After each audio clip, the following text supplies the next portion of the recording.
All right, what's up, guys? This is a different style of video. It's gonna be a story from my past, and as you can see from the title, it's about the time that I got arrested. So let's get into the context of the story, right? So I'm 16 years old, and all my friends love smoking weed. Me and all my friends, right? We since from the morning till we go to sleep, we'd be high. We just love everything about smoking weed. But financially, as a 16-year-old, to be smoking that much weed is very difficult. So what in my head, I thought would be the best idea would be sell a little bit of it, right? Nothing huge, nothing crazy, just to my friends, because then I'll be making a little bit of profit, and then with that profit, I would just smoke it. So that's exactly what I did. I started selling hash, and this day I had went to go see the dealer to pick up my new batch, right? And then we went to the vape store after. So my friend needed to go into the vape store for a bit and get liquid. So me and my other friend were in the car, and I was like, instead of waiting till I get home, which is probably another 10-15 minutes, I'm like, fuck it, I'm gonna stick a sesh right now. So what we did, back in the time, we used to smoke hash, right? I mean, weed is obviously better. Hash is disgusting. It's ratchet. It's just gross, right? Because the way you smoke it is you take a plastic bottle, you make a hole at the top. Well, like you flip it upside down, you make a hole at the top, and then you stick these little balls of hash on a cigarette, and then it would kind of make like smoke at the bottom of the bottle, and then you'd open the cap and just suck it in, right? Just for the record, I've completely stopped smoking weed, but for different reasons. So this is just a past story, and maybe you guys can learn from it, right? So I'm back. I'm in the car, starts sticking a sesh, right? And then all of a sudden, my friends because we didn't really think we had no this would never even cross our mind that something like this would happen. And then all of a sudden, my friends feds. And when he said that, I looked to the side and I just saw two people getting out of the car, and high beams flashed at us. I didn't even realize. I thought it was just a car in the parking, because we were in the parking lot, a small parking lot. So I just thought it was a car, right? But then I see two people getting out with flashlights. At that point, I was like, fuck. So I had about 10 seconds before they got to the car, and I had to hide bottles that we were seshing with. I had to hide the hash that I broke on my phone, and I had to hide my piece that I just got. I had an ounce with me. So this, we never really thought this would happen, right? Because even if it would happen, it's happened to us before, that we've got searched by the prince at school, the principal, cops before, whatever. But I used to just put it in my underpants, and then that was it. No questions asked. Never found anything. But this one day, I was just chilling, right? I thought everything was gonna be okay. They picked me up from my house. I was probably sleeping or something, and I had no underwear on. I was just rocking sweatpants, right? I was commando. So, cops are coming. I put it between my legs, right? But as soon as they get to the car with the flashlight, they roll the window down. They saw the little balls of hash all over the seat, because I knocked my phone over to try to push them on the floor. And then they saw the bottles everywhere on the floor, because at the time my friend's car was a mess. There was bottles everywhere. So then he's like, "Get out of the car, you're under arrest." Me and my other friend. My other friend had crushed all this stuff. So it was chilling. He was chilling. And then I got out of the car, and they started. And this is in the winter. They took off my coat. They slapped cuffs on. And man, did they put these cuffs on tight, yo! My wrists were cut after this. They were it was awful. So they start searching. They find a little piece that I had in my coat, and they're like, "Is this all, or you have more?" And I'm like, "Nah, that's all. I have none left." So they still continued searching me. And then they got to my pants. They searched my pockets. But then he shook my pants, right? So he started shaking my pants for a bit. And then the way he shook my pants, the piece fell, because it was a big piece, right? It's an ounce, 28 grams. So it falls down my pant leg. And by the time he gets to looking at my boot, he finds it. So he takes it. And then he's just like, "Hey, go you're under arrest." He brings me to the police car. He starts reading me my rights, and at that point, my heart dropped even more. Anxiety and adrenaline is just rushing through my body. So I'm just in the back of the cop car, and I'm literally screaming in the car, like telling them to like loosen the cuffs, right? Because like they were fucking hurting. He put them on so tight for like I don't understand the point of that. Like it's not like I'm gonna try to like, I'm 16 years old, right? I'm not gonna try to run. I'm not gonna try to like fight I'm not an idiot, right? Like I understand I'm under arrest. There's nothing I could do anyway. He had put them on really tight, and they were refusing to loosen them. I didn't even ask them to take it off. Just like, loosen them a bit, please, Nah, they were like, nah, you're sitting in back there. And then they continued dealing with my other friends. And then by the time that was done, I had these fucking things on that were killing my wrist for like 15-20 minutes. He gets in both of the cops get in the car, and I'm like, guys, like I'm not gonna do anything.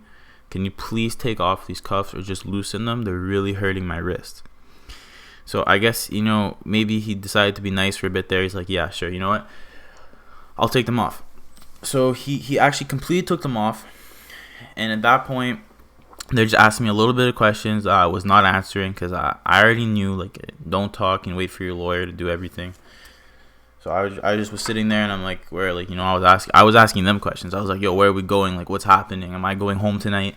Because I was just so much angry. Like, I couldn't even think. I was full trip mode.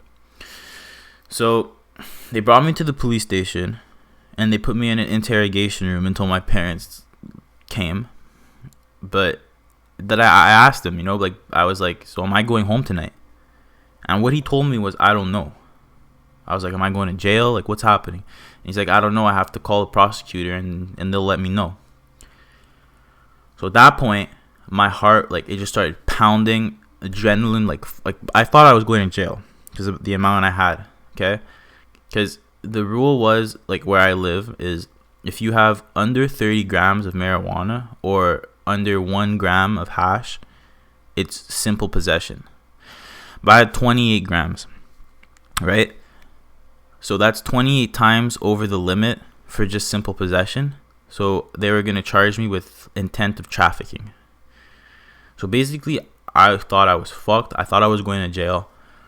As soon as the cop got out of the room, I started slamming on their table. I punched this. It was all cement walls. I punched the wall like 3 times, and I broke the knuckle on my right hand. I broke my middle knuckle. I didn't even like really feel it until after, man. But it fucking swole up. It looked like there was like a golf ball in the middle of my hand. Like, it was ridiculous. But yeah, I definitely regret breaking my knuckle on the cement wall, because I mean, what the fuck was the point of that, right? So then after I'm chipping in there and banging on the table and everything, 3 cops come down. 3 cops come in the room. They fucking sit me down. They're like, "You want the cuffs back on? Like, what are you saying right now?" And I was like, "All right, whatever. I was like, I'm just gonna wait for my parents to get here, and then that's when it wasn't that bad, But then you see your parents, and then like the look that they give you in the interrogation room, like when the first time they see you in there, it's like, it's such like a cold stare of disappointment. It's like, are you serious? Like, are you actually doing this right now? And oh my god, I'm not gonna lie, I did tear up a bit. Like, the whole time this was happening, I was acting all macho tough, like I didn't give a fuck, until I saw my parents. Because then it hit me. It hit me that when I get home, I am totally fucked. I'm totally fucked. I'm gonna get whooped and everything, right? So they talked to my parents a bit in another room and whatever, and they had decided to let me go for the night. So when I heard that, I was a little bit happier. But I was still kind of pissed because they were trying to charge me with intent of trafficking. So, like, if I was a drug dealer. And they let me go, but they gave me, like, these conditions. The conditions were that I wasn't allowed to, like, use any drugs, even alcohol. Like, this is until my court date, basically. And I wasn't allowed to see those 2 friends I was with. So my 2 best friends that I was with that night, I wasn't allowed to see anymore, and for like 4 or 5 months. When I saw that, like, I was like, you know what, okay, whatever. But I was like, no chance in my head. I was like, there is no chance that is happening. That is beyond impossible. We're talking definitions of impossible, that I'm not going to see my 2 best friends, right? So I was like, you know what, whatever. And I remember, like, we used to be, like, so baited out after that. I used to make him park his car, like, a weird way in my driveway, so, like the license plate doesn't show or anything, so no one would know that we're hanging out or anything. So, yeah, it was just it. Because I continued smoking weed after that. Like I said, I really didn't care back then. I definitely wasn't the smartest person ever. But yeah, like I said in the start of the video, I stopped smoking weed now, but that's for like a completely different reason. We could talk about that in another video, but whatever. Let's get back to the story. So I had to wait like 4 or 5 months before going to court. And like let's skip to the court date, right? So like now I'm in court and my lawyer hooked it up. I don't know what she did, but I'm so grateful that she was my lawyer because she killed it. I had 28 times over the limit for it to be charged a simple possession. And what do I get charged with? Simple possession. I don't know what she did. I don't know how she did it, but I was so happy when I heard that. Because, I mean, like, we were planning on going vacation that year and everything, and, like, I thought I was fucked, you know? I thought I'd have to stay home and everything, but with a charge like that, like, you're good. You're good. You know, first charge as a minor, whatever. But if I would have got charged with trafficking, it would have been a whole different story. So, I mean, yeah. I also had to do 40 hours of community service, which wasn't fun either. But, yeah, so that's basically the story. So let me know if you guys like these types of videos, because I mean I have a lot of stories like this. I mean I'm not proud of it or anything, but I have a lot of weird stories like this that I mean I don't really mind sharing, because hope you guys learned something from it. Don't sell drugs. I mean if you're gonna smoke drugs, smoke them. I have nothing against people that smoke weed, and I never will, because for like 2.5 years of my life I was smoking all day every day, so I have nothing against them, right?